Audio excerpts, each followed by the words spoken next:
Hey guys, what's up and welcome back. It's Palette of the Week time again, and today we'll be talking about the subculture. I had an amazing time playing with this week. It is every bit as good as I hoped it would be, regardless of subculture gate or whatever, whatever drama was surrounding the release of this product. I think it's silly, and I will tell you why. So if that sounds like a good time to you, keep on watching.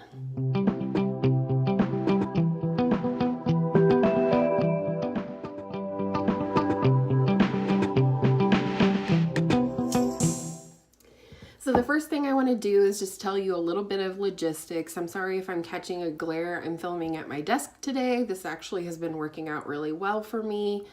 I have my desk in front of me here so I can have my things laid out, and also I'm right in front of the natural light. It will cause a glare, however, to my glasses, so hopefully it doesn't bother you guys too much.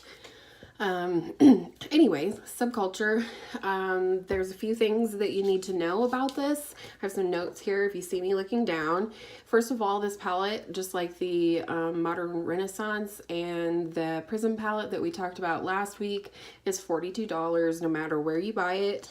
And the claims on the Ulta website were full pigment and easy to blend formula. I agree. And 14 shades of ultra matte, duochrome, and metallic finishes. It is cruelty free, and you will receive 0.02 ounces of product. That was actually the ounces was a hard thing to find. They didn't even have that listed on the Anastasia website, but what it did have on the Anastasia website that I would like to address right off the bat are some sort of directions for this palette that I feel like, had people used these sort of suggestions, that maybe they might have had an easier time using this product. I can't talk today, guys, so I apologize. I need to slow down. But anyhow, I did not actually read these things ahead of trying out this palette, but they're things that I kind of automatically do just based on my knowledge of different kinds of brushes and how they work, as well as just some habits like using duochromes with a setting spray, which we'll talk about.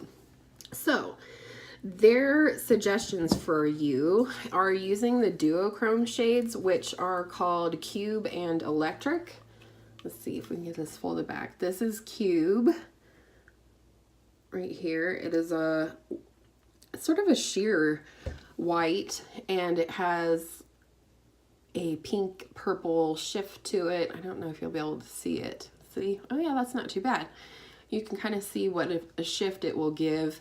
I layered this over the dark purple in this palette this week, and it turned out so cool. It was one of my favorite looks that I did. But then the other duochrome is this one here, Electric. That's a good angle. And I will swatch this one for you. You can see it is sort of a yellow gold with a green shift to it. And it too, see, does it swatch at all? It too is a really cool topper shade. It's actually what I have on my eyes today. I actually have a dark blue from this palette all over my lid, and then I layered that electric shade over top, and it made it look green, which is super cool. I like stuff like that. So there are suggestions on the Anastasia website for using the duochrome shades, which are Cube and Electric. For added intensity, pair with a setting spray, which I do. I use Max Fix Plus.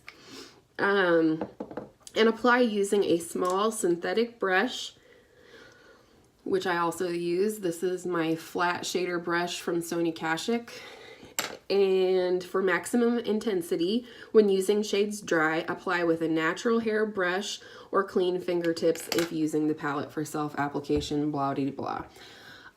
Electric, this green shift one, actually does apply okay with a finger, depending on which shade you're layering it over. And I feel like Cube really is best used with a setting spray and a flat shader brush with synthetic brush bristles and a setting spray like Fix Plus, or you can use whatever you want. It really doesn't matter. That's just, you know, YouTube made me buy it. Okay, so next they're talking about the metallic shades, and I'm assuming these tips go for their other palettes as well. I could see it's somewhat common sense, but maybe not if you're just an everyday makeup user that isn't into YouTube and whatever. But anyways, it's this shade Adorn, and it is one of their true shimmer shades, very buttery and soft. This in front of the window may not have been the best idea. Oh yeah, there's the payoff. Look at that. So this one they recommend using for a high impact metallic finish. Pair with setting spray and apply using a flat synthetic brush or clean fingertips. I think you can absolutely skip the setting spray on that one. I think you're going to get every bit of intensity without. I mean, look at the finger swatch. No setting spray required. And then for their ultra matte shades, which are the rest of the shades in this palette, let's see, there we go. I feel like that's the most accurate color reflection. So anyways, the ultra matte shades, which they are, you've probably heard others say it, they're more like a pressed pigment. They're not pressed super firm, so you need to go in with a super light hand. Like I've said before, tap it in, tap it off on the edge, shake it around, do the hokey pokey, blow on it, whatever you need to do to not go in with a crazy heavy amount of product. And it just says use dense brushes to deposit color and flat fluffy brushes to blend the edges. And that is also what I did. You'll see in my demo that I used this flat shader brush from e.l.f. It's just called an eyeshadow brush. It doesn't have a number or anything on it. But it is slightly fluffy, and it is very dense. So this brush works great, or something like this works great for putting the matte shadows down. And yeah, I think that's pretty much all you need to know in terms of how to use this. It comes with a mirror. This is not a new palette. You guys have all seen it. I will say some of my favorite colors besides Adorn, which is the metallic shade, and the two duochromes, I love this orange color right here called Roxy. They have similar shades to this in their other palettes, but it's a gorgeous salmony orange color. There you go. And those colors look great together. If you did those two colors right there, if you did those two colors right there, and then this is the color Fudge, which is the brown. It's a warm camely brown. I think these three right here at a minimum would make an amazing shadow look. So that is that. So what's different this week about the format here is that I actually did do a demo on this look that I'm wearing today. Again, you can see I used the shades. I'm not very put together today. I don't know what my deal is. I apologize. But I used, what did I use? Oh, I used this color Dawn right here, which is to me almost like a butter color, the color of butter. I used that as my transition. I put a little bit of Fudge in the crease just to deepen things up. You can kind of see from the side there. And then I put this blue color, which is called Axis, like on an axis. The earth spins on an axis. I put that all over my lid. You can still see it peeking out on the edge of my eye here at the outer V. And then I took that duochrome shade called Electric and put that from my inner corner of my eye about 2/3 out, using Fix Plus and that synthetic Sony Kashuk brush that I have right here. And I put that all, and then, oh, and then I put, what is on my face? I haven't swatched this onto my face. Hashtag real life. Oh my goodness. I never had fallout all week, and now I get it on my face during the video. Anyhow, and then I did use this pretty orange shade Roxy on the lower lash line, which I really liked. I felt like it helped, you know, it's kind of a, what do they call it, complementary color to green, teal, whatever. So I thought it would look good together. That is the painter in me though. Oh, and then it talks a little bit here about priming. It says prime with a self-setting or matte finish primer rather than cream or emollient based primers. For duochrome and metallic shades, a shimmer base can also be used to amplify the shadows. So like a glitter glue if you wanted to. Oh, and then it says if using a concealer as a primer, let it dry and set with powder before applying shadows. Pat or pack on color, and for added intensity, layer over a blended shadow. So what I did use this week for priming is my Pure Hydrogel Lift Stick. It's actually meant for priming under your eyes, but I have another one that I like better for priming under my eyes. That's the Hard Candy Sheer Envy Coconut Water Primer Stick. I like that one for under the eyes. So I've been using this actually on my eyelids. It's pretty standard. I think it's more moisturizing than some of my eyeshadow primers that I currently own. And so that's why I've been trying this out, and it actually works really good. And I always set my primer, so I usually use my Clay Play palette for that. And yeah, so here's where I will insert the demo, and then we'll come back for my final thoughts. Alrighty, I have my full face done.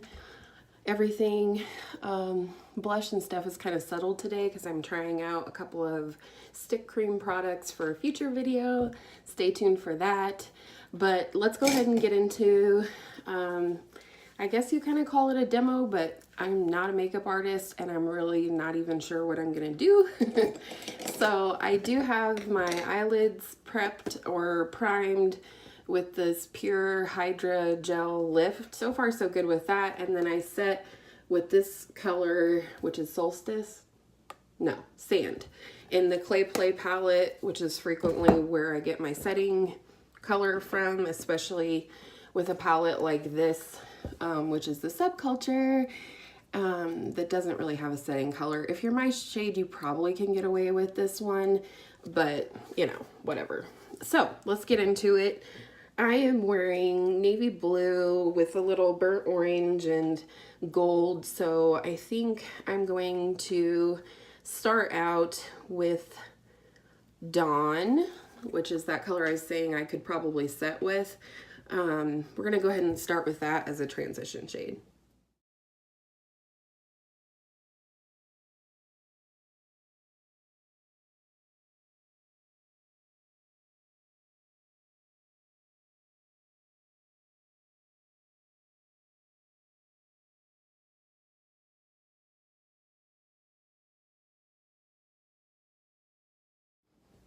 All right, that's that. So next, I just used a fluffy blending brush for that. That's usually what I do when I do things in that order. Next, I'm gonna go in with this fluffy crease brush. It's a Morphe M433. So next, I think I will go in with the color Fudge. I've used it several times this week, and it's sort of a warm camel brown color. I'm gonna just put that in my crease and on the outer V of my eye.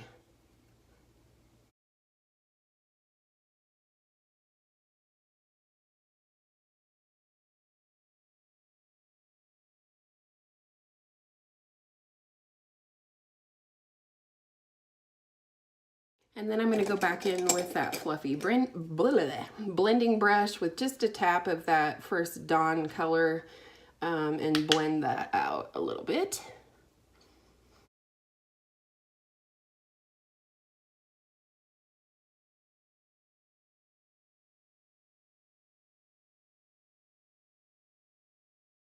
Now, if you were going with a natural look, you could stop right here. You could put a medium to light shimmer color all over your lid. Not from this palette because both of, well, maybe you could use this Adorn shade up here, but it's kind of more medium to dark in my opinion. But the other two shimmery shades in here are toppers. So that's that. This is how it's looking. I think it's a nice basic look, and this is where it gets fun. I'm going to go in with my, it's an e.l.f. brush, It says e.l.f. eyeshadow brush. That's super helpful. This is what it looks like. It's just rounded at the top and then it's very pinched and flat. I find that this works really good with matte shadows for laying them all down on the lid. And I'm gonna go in with this top blue color, which is called Accent. Make sure you guys, I don't know if you could see the powder or not, but definitely make sure you tap off your brush.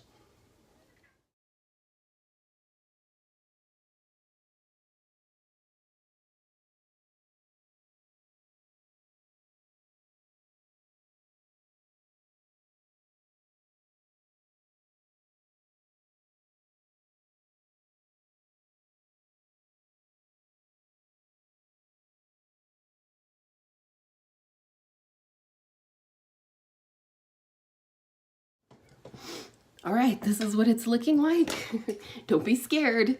We're gonna go back in with that crease brush. It still has brown on it, but I'm just gonna do a little blend here on the outside in the crease just to make sure it's nice and smooth.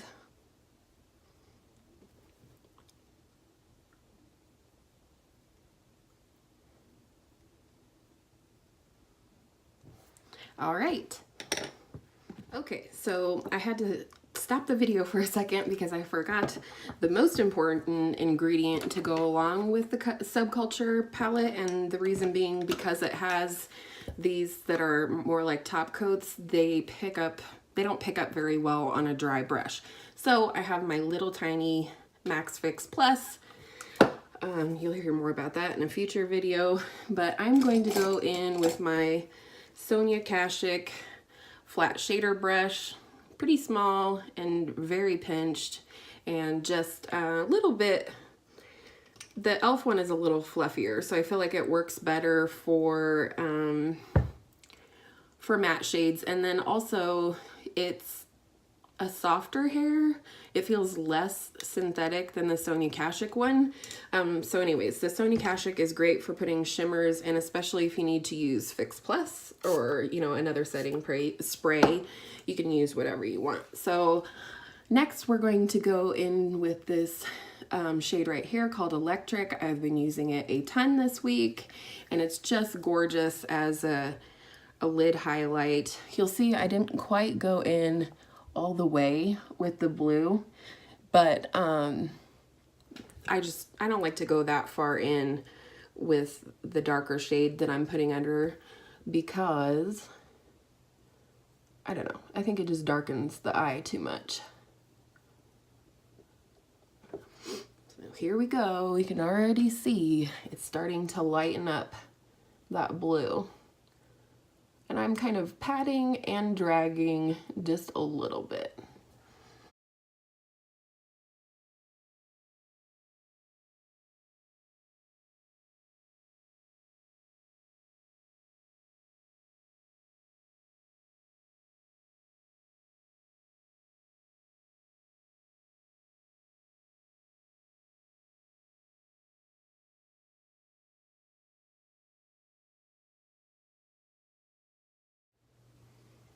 All right, so this is how it's looking. I think I'm gonna darken up the crease a little bit more with that brown color called Fudge. I have hooded eyes, and so I'm still kind of learning about it, but a lot of times when my eyes are fully open, you can't even see then the shade that's in the crease and transition area. So sometimes I have to go back in.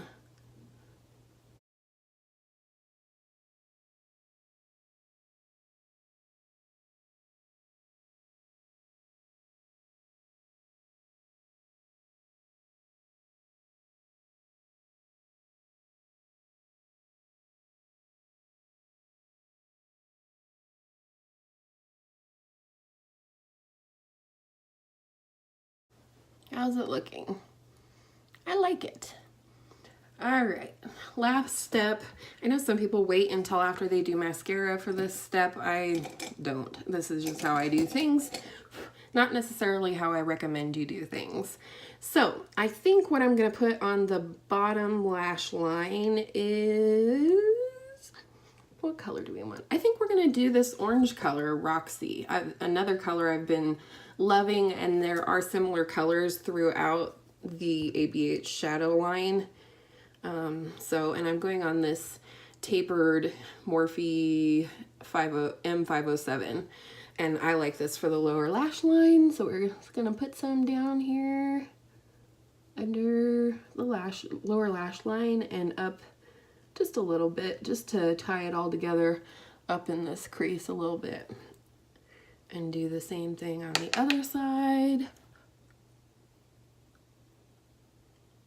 And I'm making my funny fish face and a little bit up. Alrighty. And then the last thing I do, just to clean up, you can see it got a little crazy far out from the eye on this side. So what I do, this is not my normal brush I use, but it's what I have with me and it'll work. I have this NYX full coverage concealer here. Looks like this. I think it looks very similar to like matte Paint Pot, Painterly, or whatever that everybody raves about. And then I go up here on the side using the same angle that you would if you were doing like winged eyeliner. Not that I'm any good at that, but that's what I do. And I just clean up this lash. You know, obviously you don't want a super bright concealer to do this. You could use any concealer to use to do this, to clean up your shadow.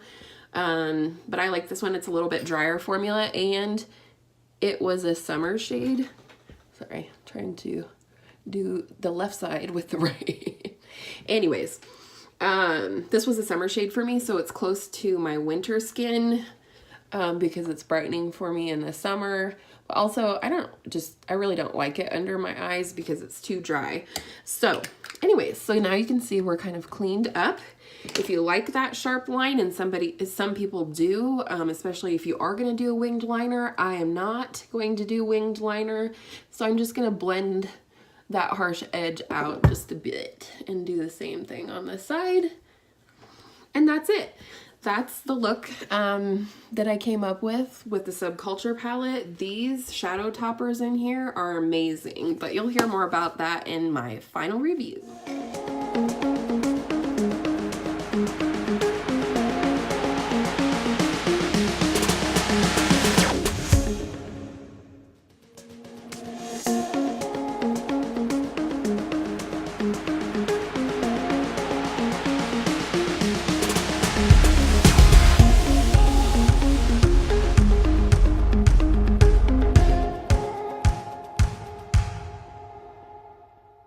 Alright guys, so here are my final thoughts on the Subculture. I liked this a lot better than I thought or even hoped that I would. It was really fun and easy for me to come up with color combinations this week. I really created, and you know, this is not me saying, ooh, look what I did. This is me saying, look what this palette did. Sorry, I should fold this back. And I like it.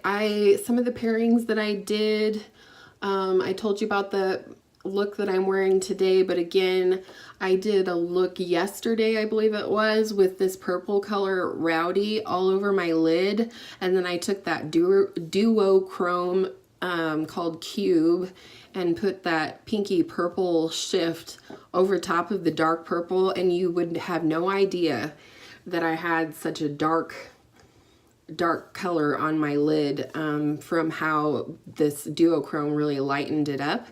And that's what I think people need to know about this.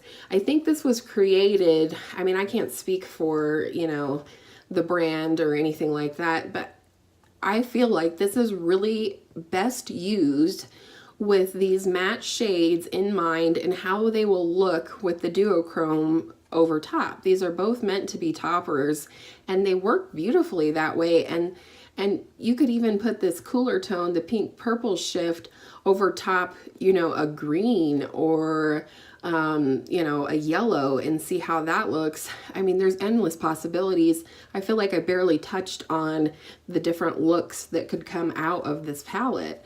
And then you've got this great metallic, what do I want to call it? I think it's like the shade of a penny. Again, here it is.